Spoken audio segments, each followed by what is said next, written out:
Welcome to the Triathlon Nutrition Academy podcast, the show designed to serve you up evidence-based sports nutrition advice from the experts. Hi, I'm your host Taryn, accredited practicing dietitian, advanced sports dietitian, and founder of Dietitian Approved. Listen as I break down the latest evidence to give you practical, easy to digest strategies to train hard, recover faster, and perform at your best. You have so much potential, and I want to help you unlock that with the power of nutrition. Let's get into it.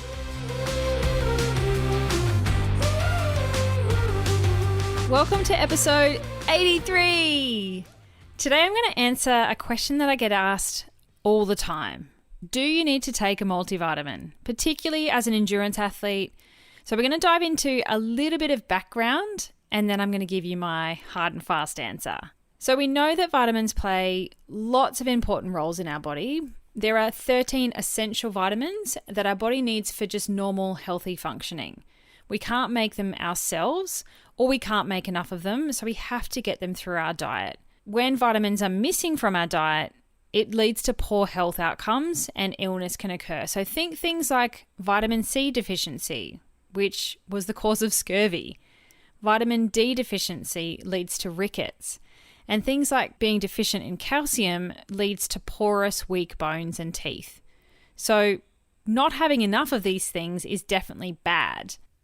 But vitamins in particular are usually only needed in small amounts, and too much of some of them can actually cause symptoms of toxicity. So we've got 13 vitamins. They're A, all of our B complex, B1, B2, B3, B5, B6, B7, B9, and B12. Vitamin C, vitamin D, vitamin E, and vitamin K. Now, if you're wondering what on earth happened to those missing letters of the alphabet, they did name them like A, B, C, D, E, all the way to K. But what happened is later on they discovered that some weren't vitamins, or others were related to the B complex. So they then got a B with a number attached to it.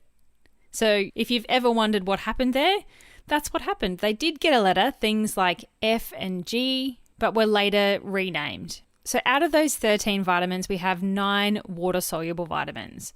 They're the 8 B vitamins and vitamin C. And what that means is that they dissolve in water, and as a result, they're actually really easily excreted from the body. So we get rid of them very easily. So what we need with these types of vitamins is a steady intake rather than a whole heap at once that we can't use and store. And ideally, we want to get them from our diet. That's really important. Now, the 4 that are classified as fat-soluble vitamins are vitamin A, D, E, and K. And to absorb those effectively, we do need to consume them with some healthy fat. So think olive oil on your veggies or in salad dressings, or things like avocado to help our fat-soluble vitamins absorb. We also store them in fatty tissues and the liver. And as a result of that, they can accumulate. And if levels become too high, then that causes symptoms of toxicity, which is also not a good thing. So they have lots of varying roles in the body. I'm not going to get into it here. It's a little bit too nerdy for the podcast, but we need them for things like extracting energy from our food to use just at rest, in our daily functions, and for exercise. For transporting oxygen around the body, for building strong bones. There are loads of different roles. So because they're so important, it's kind of led to people thinking that we need to supplement with them to make sure we're getting everything that we need. But do you need to take a supplement? Short answer, not unless you're deficient.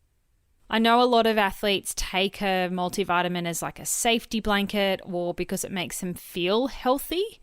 And there was actually a study in the placebo effect of taking a multivitamin.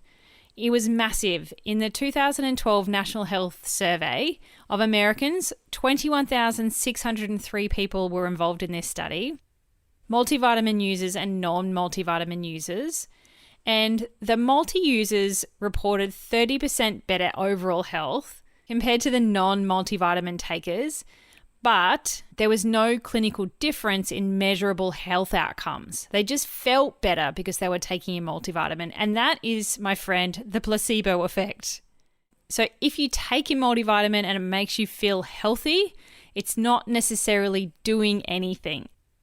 We know that vitamins from food actually work better than the vitamins that are manufactured in something like a multi, even when they've manufactured that vitamin to be the exact same structure as the real food vitamin structure, the chemical structure.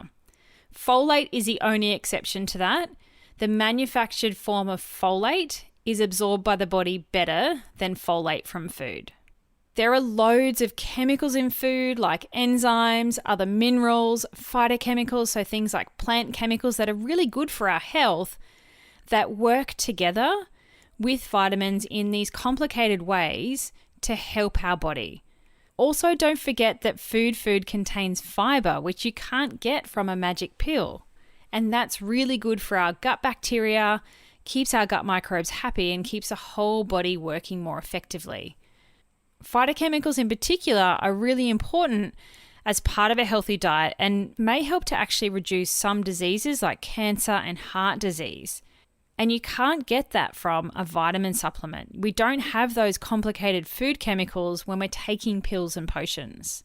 Think of a multivitamin like a general practitioner, your GP. They know a little bit about everything, but they're not specialists in one particular thing.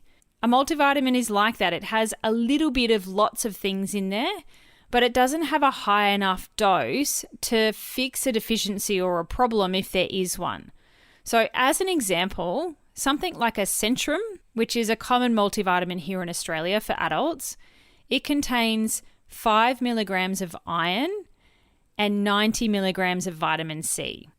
Now, if you're struggling with iron deficiency and your iron levels are low and your sports dietitian or your GP or your sports physician has suggested you take an iron supplement, you're likely to take something called ferrogranate C, which contains 105 milligrams of elemental iron and 500 milligrams of vitamin C. So can you see the huge disparity of a multi versus a supplement that is designed to actually fix a deficiency?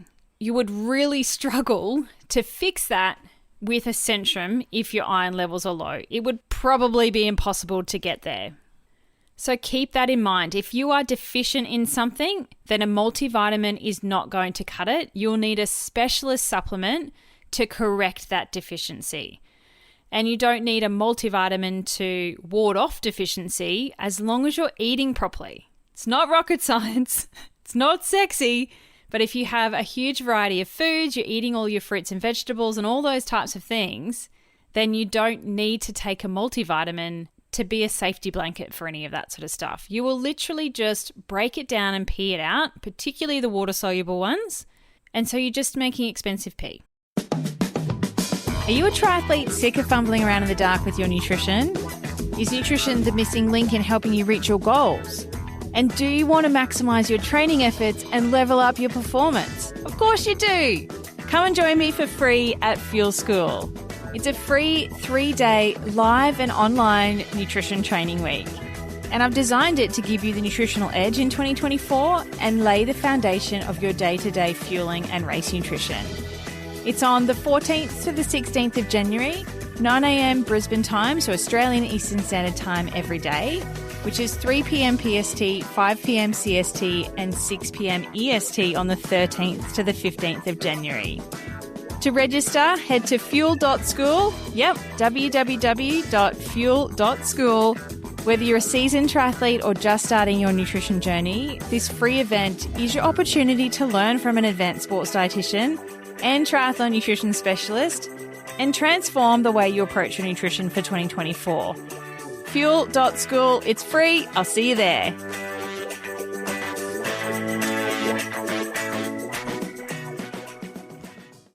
So when would a vitamin supplement be useful? Like I just said, if you're deficient in something like iron or vitamin D, you would need something to correct that deficiency potentially. But that's something that your GP or whoever is testing your bloods can help guide you on. Please don't take this as individual advice from a podcast. The other time might be in preconception or early pregnancy, where something like folic acid supplementation can be useful to reduce the risk of neural tube defects. And iodine is also something that seems to be lacking in our diets. And that for some people can be supplemented in the preconception and for the first trimester as well. Iron in particular through pregnancy or before is something that is commonly supplemented with because your iron requirements are so high through pregnancy and some people really struggle to maintain that. Vegetarians and vegans may also need to supplement with something like a B12 or an iron. Our animal sources are really rich in both of those two things. So if somebody avoids them altogether for whatever reason, then they are two key nutrients to be on top of that may or may not need some supplementation in a vegan diet. Older adults, maybe sometimes they need some calcium and vitamin D supplementation to maintain their bone health if they're not able to meet the requirements from their day-to-day diet. And another instance might be really incredibly fussy little people, fussy kids, and that's something that a medical professional would recommend. It's not something that you should throw your kid on if, they're not eating their vegetables at dinner. Definitely seek advice on that one rather than giving kids a safety blanket. So the summary of all that is you don't need to take a multivitamin unless you're deficient in something. And then if you're deficient, then you should be taking the thing that you're deficient in and fixing it properly rather than just like throwing spaghetti at the wall and hoping something sticks. If you think it's a good safety blanket or you feel healthier taking a multivitamin, remember that vitamins from food are better than manufactured ones in all instances except for folate. So consult your GP, your general practitioner if you're not sure, and get a blood test before buying a supplement. There's no point taking something unless you have some data to know what's actually going on. So if you're taking a multi, save your money, put it in a separate bank account, call that bank account TNA, and put it towards your education next time we open doors to the Triathlon Nutrition Academy. In the meantime, check out my new Triathlon Nutrition Kickstart course at triathlonnutritionkickstarter.com. Thanks for joining me for this episode of the Triathlon Nutrition Academy podcast. I would love to hear from you. If you have any questions or want to share with me what you've learnt, email me at podcast@dietitianapproved.com. You can also spread the word by leaving me a review and taking a screenshot of you listening to the show. Don't forget to tag me on social media at dietitian.approved so I can give you a shout out too. If you want to learn more about what we do, head to dietitianapproved.com. And if you want to learn more about the Triathlon Nutrition Academy program, head to dietitianapproved.com/academy. Thanks for joining me, and I look forward to helping you smash it in the fourth leg, nutrition!